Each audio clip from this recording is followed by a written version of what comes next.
Assalamualaikum warahmatullahi wabarakatuh. Halo teman-teman semua. Pada hari ini, kami dari kelompok 6 ingin mempresentasikan hasil pembahasan mengenai materi identifikasi risiko dan penilaian risiko. Sebelum itu, kita akan memperkenalkan anggota kelompok kami terlebih dahulu. Yang pertama ada Aulia Fajri, lalu ada Putri Naila, yang ketiga ada Nabila, yang keempat ada Abi Alparizki, yang kelima ada Agisna Nazmul Hakim, lalu yang keenam ada Yoga Gunawan. Ada beberapa poin-poin materi yang akan kita bahas pada hari ini. Yang pertama, pengertian dan tujuan identifikasi resiko. Yang kedua, identifikasi resiko menurut para ahli. Yang ketiga, proses identifikasi resiko. Yang keempat, kategori identifikasi resiko. Yang kelima, pengertian penilaian resiko. Yang keenam, tujuan penilaian resiko. Yang ketujuh, manfaat penilaian risiko. Lalu yang terakhir, yang kedelapan, metode penilaian risiko. Masuk ke materi yang pertama, yaitu tentang identifikasi risiko. Apa sih identifikasi risiko? Identifikasi risiko adalah proses mengidentifikasi lokasi waktu, sebab dan proses terjadinya peristiwa risiko yang dapat menghalangi, menurunkan, menunda, atau meningkatkan tercapainya sasaran unit eselon 1. Menurut Darmawi 2022, tahapan pertama dalam proses manajemen risiko adalah tahap identifikasi risiko. Identifikasi risiko dilakukan melalui pengumpulan informasi tentang berbagai faktor yang dapat mempengaruhi tujuan atau strategi organisasi atau proyek, termasuk lingkungan, internal dan eksternal, kondisi pasar, teknologi, dan faktor-faktor lainnya yang dapat mempengaruhi kinerja suatu organisasi atau proyek. Selanjutnya ada beberapa tujuan dari identifikasi risiko.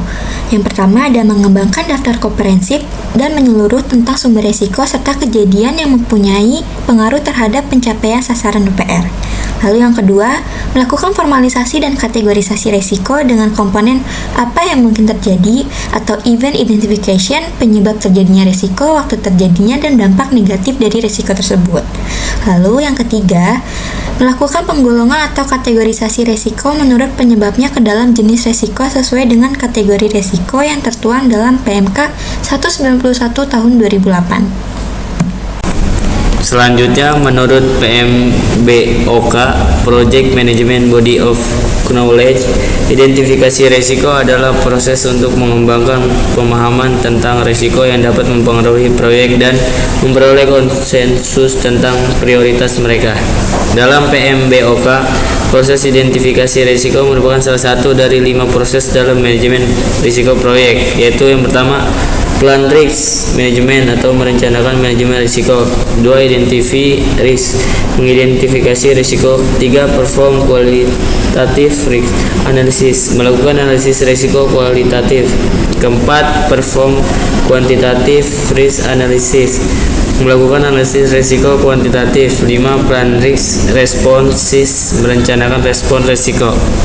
Identifikasi menurut para ahli. Menurut Charles Yeo, identifikasi risiko adalah proses pengenalan dan penilaian bahaya yang dapat mengancam keselamatan, kesehatan, atau lingkungan. Definisi Charles Yeo lebih menekankan pada risiko terkait dengan keselamatan, kesehatan, dan lingkungan, yang merupakan hal yang sangat penting dalam beberapa bidang seperti industri kimia, industri minyak dan gas, atau sektor kesehatan. Identifikasi risiko menurut definisi Charles Yeo sering digunakan dalam bidang-bidang tertentu seperti manajemen risiko lingkungan atau manajemen risiko kesehatan dan keselamatan kerja atau K3. Selanjutnya ada proses identifikasi risiko. Yang pertama ada input.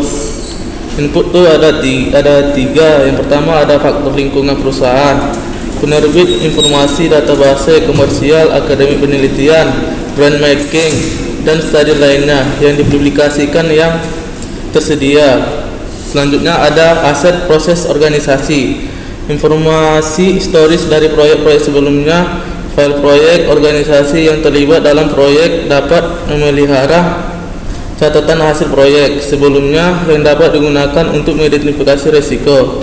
Selanjutnya ada rencana manajemen risiko, penugasan peran dan tanggung jawab, anggaran, dan jadwal untuk kegiatan manajemen risiko, kategori risiko, dan breakdown struktur RBS.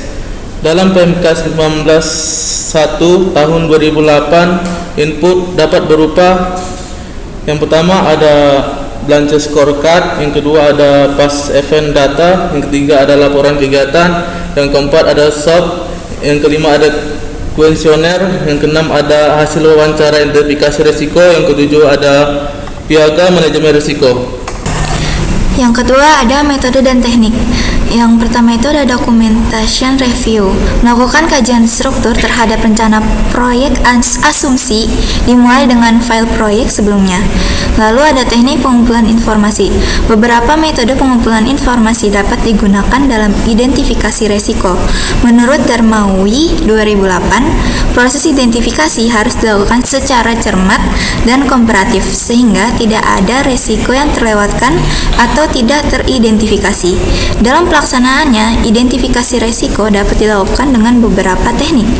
Antara lain, yang pertama ada brainstorming, yang kedua ada questionnaire, yang ketiga ada industry benchmarking, yang keempat ada skenario analisis, yang kelima ada risk assessment workshop, yang keenam ada incident investigation, ya lalu ada auditing, lalu ada inspection, dan ada checklist, dan yang terakhir itu ada hazard and operability study. Selanjutnya kategori identifikasi risiko. Kategori identifikasi risiko ada 3. Yang pertama finansial dan ekonomi. Yang termasuk dalam kategori ini misalnya fluktual, tingkat inflasi dan suku bunga, perubahan nilai tukar, kenaikan upah kerja, dan sebagainya. Yang kedua ada politik dan lingkungan, yang termasuk dalam kategori ini misalnya perubahan dalam hukum dan peraturan, perubahan politik, perang, embargo, bencana alam, dan sebagainya. Yang ketiga ada konstruksi, yang termasuk dalam kategori ini misalnya kecelakaan kerja, pencurian, perubahan desain, dan sebagainya. Berikutnya ada penilaian risiko. Penilaian risiko berbeda dengan analisis risiko atau dengan manajemen risiko. Akan tetapi antara ketiga hal tersebut terdapat hubungan yang saling berkaitan satu dengan yang lain. Setelah menganalisis risiko yang ada dan sebelumnya mengidentifikasi terlebih dahulu risiko seperti apa yang akan terjadi dan bagaimana suatu bisa terjadi, maka tahapan selanjutnya memberikan penilaian tentang besarnya tingkatan terkait risiko tersebut. Hal itulah menjadi bagian dari penilaian risiko itu sendiri, di mana memberikan makna terhadap suatu bahaya yang teridentifikasi untuk memberikan gambaran seberapa besar risiko tersebut sehingga dapat diambil tindakan lanjutan terhadap bahaya yang teridentifikasi, apakah bahaya itu dapat diterima atau tidak. Penilaian risiko sendiri bisa didefinisikan sebagai keseluruhan proses dari identifikasi risiko, analisis risiko, dan evaluasi risiko. Terdapat 6 fokus dan tipe penilaian risiko, yaitu risiko keselamatan, risiko kesehatan, risiko lingkungan, risiko kesejahteraan, risiko keuangan. Nah, khusus untuk memulai penilaian risiko terdapat hal-hal yang harus dipahami dan jelas, yaitu yang pertama konteks dan objek dari organisasi, kedua risiko-risiko apa saja yang bisa ditoleransi, dan bagaimana risiko yang tidak diterima akan diperlakukan. Yang ketiga, bagaimana penilaian risiko dapat diintegrasikan ke dalam proses organisasi. Yang keempat, metode dan teknik yang digunakan untuk penilaian risiko terhadap proses manajemen risiko secara keseluruhan. Yang kelima, akuntabilitas, tanggung jawab, dan kewenangan dalam melaksanakan penilaian risiko. Yang keenam, sumber daya yang memadai untuk melaksanakan penilaian risiko. Dan yang ketujuh, bagaimana penilaian risiko akan ditinjau dan dilaporkan. Selanjutnya, tujuan penilaian risiko. Yang pertama, mengidentifikasi risiko dan bahaya. Tujuan dari analisis risiko adalah untuk melihat sistem dan proses secara dekat dan mengidentifikasi potensi masalah.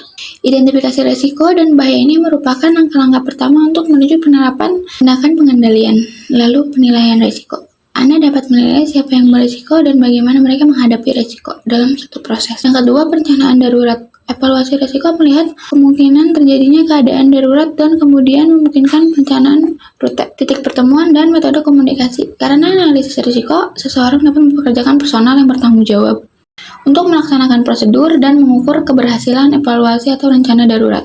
Yang ketiga, pencegahan risiko pekerjaan. Proses penilaian risiko mencegah risiko pekerjaan dengan mengenali bahaya seperti kerusakan peralatan, tumpahan bahan kimia, dan lain-lain. Di tempat kerja, menerapkan tindakan pencegahan, pengusaha mengidentifikasi dan menghilangkan potensi risiko dan bahaya. Dan jika penghapusan tidak memungkinkan karena mengambil tindakan pencegahan. Yang keempat, memastikan lingkungan yang aman bagi karyawan. Karena penilaian risiko bertujuan untuk mengidentifikasi potensi bahaya di tempat kerja, maka penilaian risiko juga memberikan tindakan pencegahan yang diperlukan untuk menghilangkan atau meminimalkan bahaya dan risiko. Hal ini memastikan kesehatan dan keselamatan tempat kerja bagi karyawan yang bekerja untuk organisasi manapun. Yang kelima, meninjau tindakan pencegahan. Penilaian risiko memberikan kesempatan untuk meninjau protokol keselamatan yang ada dan memperbaruinya jika diperlukan.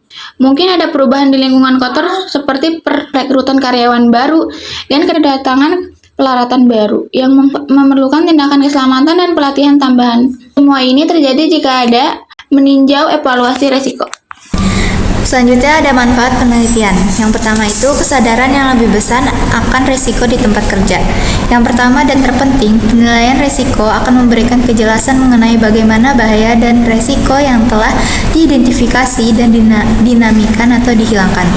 Yang kedua itu ada pendidikan pegawai. Melaksanakan penilaian risiko dengan benar berarti memastikan semua anggota staf terkait mengetahui prosedur dan pedoman yang diperlukan untuk menangani risiko di tempat kerja. Yang ketiga itu ada identifikasi kemungkinan dan skala potensi risiko. Dengan menggunakan matris risiko, perusahaan dapat mengidentifikasi risiko yang paling mendesak dan menguraikan tingkat keparahan dan kemungkinan dampaknya. Yang keempat itu ada menentukan tindakan apa yang diperlukan. Melakukan penilaian risiko yang berhasil seringkali berarti akan mendapatkan data baru yang sangat berguna yang akan membantu mengidentifikasi area di tempat kerja yang paling memerlukan perhatian dan memungkinkan menerapkan tindakan pengendalian yang efektif untuk mengurangi risiko. Yang kelima ada dokumentasi yang benar. Penilaian risiko dalam membantu menciptakan gudang temuan bahaya. Hal ini tidak hanya bermanfaat bagi transparansi di seluruh perusahaan, tetapi juga dapat membantu pelaksanaan audit dan mengesahkan langkah-langkah keamanan hukum. Yang keenam itu ada bantuan alokasi anggaran. Mengetahui tingkat keparahan dan kemungkinan suatu bahaya akan memungkinkan organisasi membuat anggaran yang sesuai untuk mengendalikan atau menghilangkan bahaya yang ditemukan.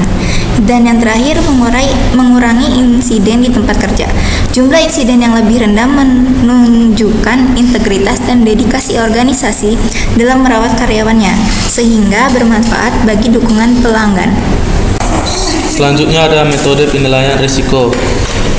Metode penilaian risiko ada 3. Yang pertama ada kualitatif.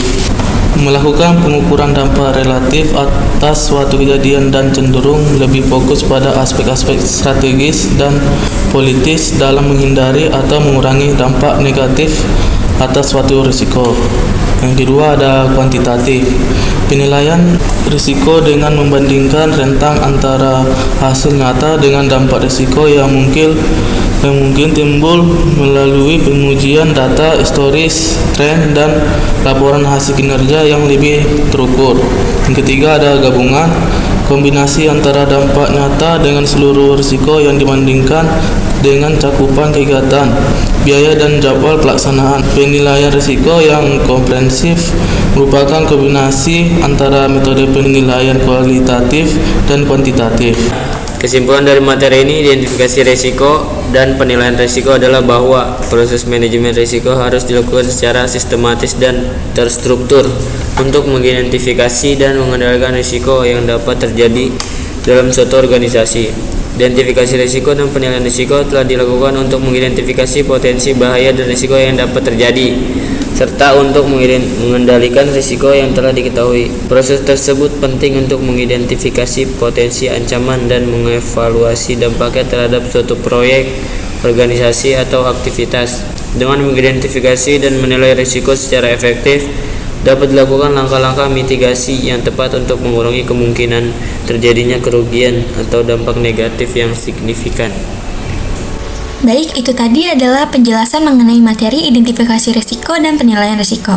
Semoga materi ini dapat mudah untuk dipahami oleh teman-teman sekalian. Terima kasih telah menonton video ini dari awal hingga akhir. Semoga penjelasan dari kami dapat memberikan sebuah manfaat bagi teman-teman semua. Kurang dan lebihnya kami mohon maaf. Wassalamualaikum warahmatullahi wabarakatuh. Have a good day everyone.